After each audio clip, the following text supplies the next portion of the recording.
Bom dia, boa noite, meus amigos, tudo bem? Hoje vamos abordar o assunto do medo. O que é o medo? Ataques de pânico, ansiedade, aquele medo. Pessoas que sentem medo e não sabem porquê. Medo de situações do passado, fantasmas que nos assombram, sei lá, o ex-marido violento, ou ex-mulher também, e a pessoa, aquele medo que fica, não é? O medo de qualquer situação. E eu perguntei quantos é que estavam, tinham problemas com o medo, e respondeu muita gente, mais do que eu estava à espera. Então eu vou falar um bocadinho sobre o medo e as suas consequências. O medo é uma coisa a nível espiritual muito má, uma coisa bem pejorativa, que atrapalha bastante. Mas eu também vou falar a nível científico, dar assim mais ou menos uma geral no assunto, e garanto que muitos vão ficar-se a sentir bem melhor depois de ouvirem essa explicação. Então, o medo é uma sensação que proporciona um estado de alerta, demonstrado pelo receio de fazer alguma coisa, geralmente para se sentir ameaçado. Pronto, tanto fisicamente como psicologicamente. Pavor é um ênfase desse medo. Pavor de agulhas, pavor de... Pronto. É também uma reação obtida a partir do contacto com algum estímulo físico ou mental, através da imaginação, da interpretação, da crença, que gera uma resposta de alerta no organismo. Esta reação inicial dispara uma resposta fisiológica. A resposta anterior ao medo é conhecida por ansiedade. Pronto, aquela coisa do antes do medo, antes vem a ansiedade, que é eu vou me encontrar com alguém pela primeira vez, eu sou mulher, por exemplo, né? Ou mesmo homem, tanto faz, ou vou fazer um negócio, ou vou comprar uma casa, e antes vem a ansiedade, portanto, o medo de que corra alguma coisa mal. Pronto, a ansiedade é isso. Na ansiedade, o indivíduo teme antecipadamente o encontro com a situação ou o objeto que lhe possa causar algum mal, naturalmente. Sendo assim, é possível se traçar uma escala de graus de medo, no qual o máximo seria o pavor e o mínimo seria uma leve ansiedade, assim ligeira. Um bocadinho ansioso, um bocadinho. Não é medo é isso. O medo pode se transformar numa doença, fobia, e quando passa a comprometer as relações sociais e a causar sofrimento psicológico. A técnica mais utilizada pelos psicólogos para tratar o medo chama-se de desensibilização sistemática. Eles criam uma escala de graus de medo e vão dando assim consultas, não é? Tipo, e vão gradativamente tentando reduzir o medo. Agora, a nível histórico, então onde é que veio o medo? Ao passo que há alguns tipos de medo que vêm da aprendizagem, tipo quando a pessoa é criança e cai num poço, esforça-se para sair de lá violentamente, a partir daí fica com aquela aflição, com aquele instinto, com medo dos poços. Olha para um poço e já tem medo. Mas há, no entanto, outros tipos de medos que são comuns nas espécies e que surgiram através da evolução, marcando um aspecto da reminiscência comportamental. Do ponto de vista da psicologia evolutiva, os medos diferentes podem ser, na realidade, adaptações que têm sido úteis no nosso passado evolutivo. Alguns medos, como o medo das alturas, parece ser comum a todos os mamíferos e desenvolveu-se durante o período Mesozoico. Vejam bem, Mesozoico lá, muito. Quando a maioria dos mamíferos não era maior que um rato e se escondia durante o dia, saindo apenas à noite para evitar os dinossauros, perigos predadores, claro. Outros medos, como o medo de serpentes, podem ser comuns a todos os símios e desenvolveram-se durante o período Cenozoico, ou Cenozoico, perdão, Cenozoico. Época em que o medo natural de animais, como de leões e tigres e lobos e ursos e hienas, e outros herbívoros como elefantes, também, e búfalos e hipopótamos, havia surgido. Então, esses medos de animais e de insetos, inclusive o medo de ratos, por exemplo, pode ser único para os seres humanos e desenvolvidos durante o Paleolítico e Neolítico, períodos de tempo em que os ratos e insetos se tornaram portadores de doenças e prejudiciais para as culturas e alimentos armazenados. Então, neste sentido, o medo é um mecanismo de aprendizagem, mas também um mecanismo evolutivo de sobrevivência. Pronto. E estamos a falar de origens. Agora, esses medos são medos naturais. Ter medo de um rato é natural. É o cérebro, é uma resposta. A pessoa interpreta, não, aquilo pode ter doenças. É lógico, é inteligente. Há dois tipos de medos. Há o medo bom e há o medo mau. Ou melhor, isto é a mão direita, portanto, há o medo bom e o medo mau. E como é que nós distinguimos esses medos? É assim, quando existe um medo por uma situação, portanto, em que nós não sabemos se está certo ou se está errado, em que nós, por exemplo, a pessoa vai se encontrar com uma pessoa, não é, que já conhece, não é? Oh, eu sou homem e me encontrar com uma mulher e ela dizia que era assim, que era assado, e eu, de alguma forma, não sei porque, sentia um medo. É porque aquela pessoa não era boa para mim. É uma resposta ao organismo. É uma resposta, já vem lá de cima. Oh, cuidado, é um cuidado. Ou então surge uma proposta de negócio, proposta de mudar de casa. Às vezes até de mudar de um emprego para um muito melhor, que se ganha o dobro. Vou para ali. Mas vem um medo. Então, se vem o medo é porque é uma mensagem que vem lá de cima. É um aviso, cuidado. É um sinal, é cuidado. Esse tipo de medo é para respeitar. É a intuição a falar connosco. É um medo natural. Agora, e esses medos é como o medo de se aproximar do abismo, não é? A pessoa está... Imagina, está lá uma pessoa no abismo. Venha para aqui que é divertido. Isto é excitante. É entusiasmante. A adrenalina, a gente não cai. E você tem medo. Isso é inteligente. Isso é um medo inteligente. Porque há uma lógica. Está ali o abismo e você pode cair. Pronto.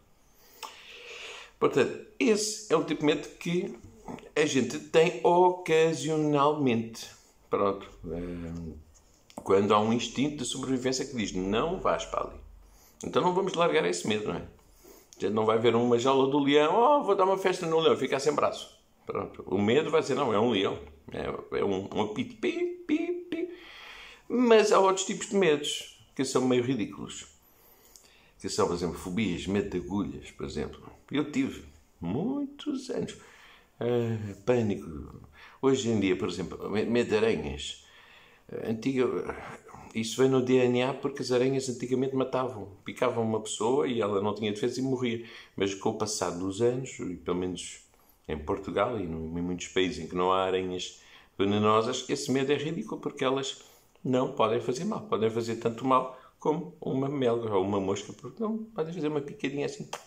E a gente nem sente. Então não tem... É um medo já irracional. Podem ser feias, né? Mas a gente não ter pavor, não. Não é necessário. Agora vamos avançar para medos maiores, que é o medo irracional. Que é esse o medo que vocês estão à procura. É a pessoa que tem medo e não sabe do quê. Tem pânico. Tem ataques de pânico. Custa-lhe a respirar. Entra em fobia. Sente que vai morrer. Vai parar ao hospital. No fim, o ataque de pânico. Vai-se deitar. Não consegue dormir. Esse tipo de medo é o que nós vamos ver aqui. Esse é o mais importante. É o medo que tem que ser anulado. Porque os medos surgem de uma necessidade de controlar o futuro. Controlar o futuro. E vêm todos do medo da morte. Também está relacionado com a sobrevivência, mas a nível espiritual, aí já entramos num campo em que não tem lógica nenhuma ter medo. Porquê?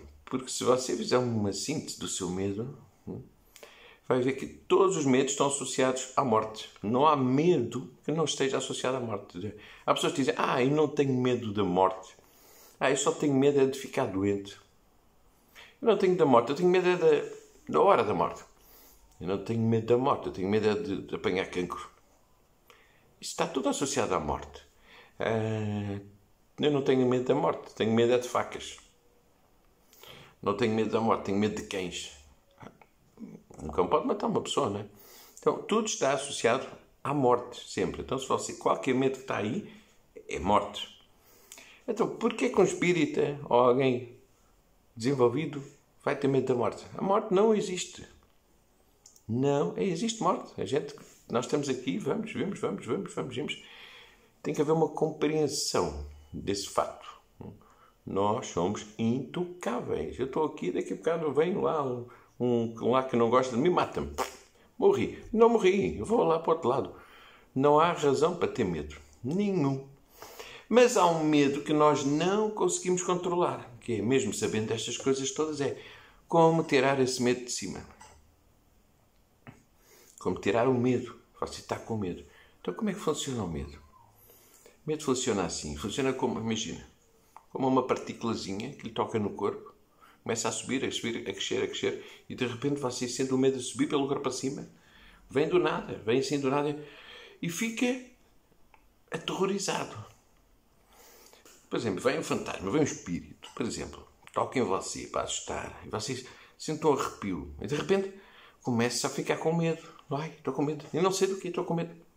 Eu não sei do que é que eu estou com medo, mas estou cheio de medo. Será que alguém vai morrer? Será que... Pronto. Como enfrentar esses medos? Esses medos que nós não sabemos. Simplesmente temos. Ou então o medo lá do outro tal que disse, do ex-marido, que eu sei, só por causa, muitas mulheres, por causa da violência doméstica, ele um dia apanha, vai-me matar. Pronto. Esse medo também. É aqueles medos que entram no corpo.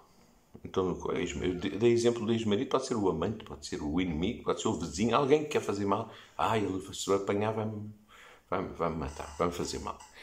E a pessoa já acorda com medo, vai-se deitar com medo e não consegue tirar o medo de cima. Estou a dizer, em algumas situações, né? Pessoas já traumatizadas. Então, como enfrentar todos os medos? Nunca sentir medo de nada. Pronto. Eu vou mostrar. O medo funciona como se fosse água. Imagina que eu saio à rua e caiu uma carga de água em cima do corpo. Você está muito bem, de repente vê o medo e sente um frio no corpo. Fica com o corpo gelado. Então, quando você tenta lutar contra isso, tenho medo, não consegue. O medo instala-se no corpo e agarra-se e fica ali coladinho, como se fosse uma cola. Você, por mais que lute, não consegue se livrar dele. Não vai, eu vou perder o medo, eu tenho medo. Não consegue. Tem medo de agulhas, uma coisa que não mata ninguém, mas aquilo é fobia. Não consegue. Não vale a pena lutar contra o medo. Vejam, lutar contra o medo não vale a pena. Então, como é que a gente faz? Quando você tiver medo de alguma coisa, de alguma situação, sinta o medo como se fosse uma água gelada caiu. Então, sinta essa água. Ela está lá. Se tivermos o corpo molhado, ficamos com frio, cheios de frio. Temos que esperar que a água evapore. E o medo é assim. Quando você espera e aceita o medo, anda cá medo, e aceita o medo. Quando enfrenta o medo assim, com aceitação, eu vou segurar no medo e ficar com ele. Vou segurar no medo e ficar com ele. Você interpreta o medo, começa a ver o medo com a visão oposta com o que você está a ver. Você neste momento está com medo do medo. O pior medo é ter medo do medo. Então a pessoa fica colada ao medo de algo que nem sabe o que é. Então quando você vira e diz, eu vou aceitar este medo, continua a sentir o medo durante segundos ou minutos. Mas sinta, tenho medo. Sinta. Agora deixe o medo ficar. E não largue. Se não largar, ele foge. É como se fosse um espírito. Se não o largar, ele vai-se embora. É muito interessante. Deixe-o ficar porque ele é como a água. Ele vai evaporando. Visualize o medo como a água. O tempo que demora a evaporar a água de um corpo. Demora o quê? 10 minutos, 15 minutos. A pessoa sai do banho. tem ali tem a pele molhada. Ao fim de 10 minutos ainda está um bocadinho. Ao fim de 15 minutos já não está. E o medo funciona assim. Quando a gente resolve dominá-lo. Quando a gente resolve assumir, portanto, enfrentar esse assunto. Não é com uma espada, não é com luta, não é a tomar comprimidos. Isso são paliativos. Não. Aceita o medo. Sinta o medo. E isso é ser corajoso. Você tem pânico de agulhas. Vê uma agulha, quase que desmaia. Aceita o medo. Vou morrer. Se quiser morrer, matem-me aí com uma agulha. Meta o braço. Aí, espetem a agulha bem fundo. Até doer bastante. Então, deixe o medo ficar. Ele desaparece. Quando você dá por ela aquela fobia, aquela coisa, desaparece. Porque está a olhar para o medo de frente. Geralmente as pessoas não olham. Geralmente olham para o lado. Ui, lobo mau. Ui, o bicho mau, fantasma. Ui, foge. E quando foge, o fantasma vai atrás. O medo funciona assim. Então, quando tiver uma crise de pânico, faça o seguinte. Começa a respirar mal. Pânico. Inspire. E veja, os meus pulmões estão a receber oxigênio. Então, o meu oxigênio está a entrar. Se não tiver a entrar, aí é complicado. Aí é mesmo complicado porque já está aí, deve estar a ter um AVC ou assim. Não, isso não acontece. Não acontece muito, é pouco provável. Mas aquela crise de pânico, o coração a bater mal, inspire fundo, prenda a respiração. Primeiro na barriga, depois no peito, depois na cabeça. Espera 20 segundos com a respiração presa na cabeça. Isso vai libertar umas endorfinas de oxigênio. O oxigênio vai cá para cima e a sua respiração fica regularizada e vai se sentir como se tivesse tomado assim um calmante. É melhor até. É mais... Prende 15 segundos e depois liberta. Pode fazer várias vezes até, mas barriga, peito, cabeça e prenda bem no alto. E depois o oxigênio vai para ali e vai se libertar sob a forma de um tipo de endorfinas muito boas que se vão agregar ao corpo. E você vai começar a respirar bem outra vez. Então há várias técnicas para lidar com o medo. Uma delas é não ter medo da morte. Parar de ter medo da morte. A morte é inevitável. Toda a gente morre. Os nossos pais, até os nossos filhos, irmãos, toda a gente morre. A mãe é muito chato, mas na verdade não é assim tão chato. É uma passagem. Mas é que durante o período é chato. Tipo quando morre alguém, né? Não é assim agradável, né? Mas medo não. É como ir ao dentista. É chato, mas não é necessário ter medo. Aquilo são segundos, são frações. O tempo passa ali tão rápido. Mesmo que seja uma hora, se você estiver colado àquele momento, essa hora vai parecer uma eternidade. Mas se largar, se fizer a técnica do medo, entrar nesse trânsito e tenho água no corpo, e pensar que tenho água no corpo, essa água evapora. E o seu medo desaparece todo. Experimentem. Sinta a água no corpo, sinta assim. Porque o medo provoca um frio. Porquê que é tão importante libertarmos do medo? O medo atrai. O medo é um ímã. O medo irracional é um ímã. O medo de doenças atrai doenças. O medo de pessoas violentas, ser uma pessoa que tem medo de mulheres violentas, atrai mulheres violentas. Veja bem, é assim, está a ver? Não sei se perceberam. O medo de... sei lá, o medo de ficar desempregado vai atrair o desemprego. O medo de moscas vai atrair moscas. O medo atrai tudo para o nosso corpo. O medo é um imã negativo. Não tenham medo. Quando tiverem medo, não tenham esse medo. Só podem ter o outro medo, aquele medo lá de pontual ao longo do dia. Você vai conduzir ao apito do medo porque alguma coisa está mal. Pronto. Eu não vou por ali, está ali a polícia, está ali o bandido, está ali um buraco. Vou antes pelo outro lado. Porquê? Porque estou com medo. É bom. É um bom medo. Tenho um bom medo. É um medo inteligente. Tenho medo. E não tem mal nenhum dizer que se tem medo. O medo inteligente é bom ter. Mas porquê que não vês a minha casa? Tenho medo. Tenho medo. Sei lá. É ser natural. Portanto, se for um medo natural, é saudável. Agora, aquele outro medo. O medo do pânico, as fobias, as agulhas, o medo da morte, o fantasma, aquele ser... esses então, os de fora, lá esses seres que provocam pavores noturnos, esses adoram o nosso medo, porque é um imã, é uma porta. Ó. Tenho medo, pode vir. O medo é assim, tenho medo, pode entrar. Tenho medo de fantasmas, pode entrar no meu quarto. Eles vão todos contentes. Oh, tenho medo. Entram lá para cima e estão em cima de você. Não largam você. Então você sei lá, medo. Medo do quê? Da morte. Oh, não? Qual morte? Nós não... Isso não existe, não é? Aí você vai buscar os seus poderes e já consegue começar a trabalhar melhor, mais saudável, sem medo de ninguém. Porque morrer, toda a gente morre. Toda a gente morre. Isso é inevitável. Aliás, não é a gente, é o corpo. O corpo é como esta camisa. Eu não posso usá-la para sempre, não é? Vai ficar velha, vai ficar nojenta, mas vai mandar fora mesmo. E arranjar uma nova. É exatamente isso. Pronto. E olha, eu vou dar uma notícia. Isto são 21 minutos que você nunca mais vai poder recuperar. Porque já passaram. Tá? Até à próxima.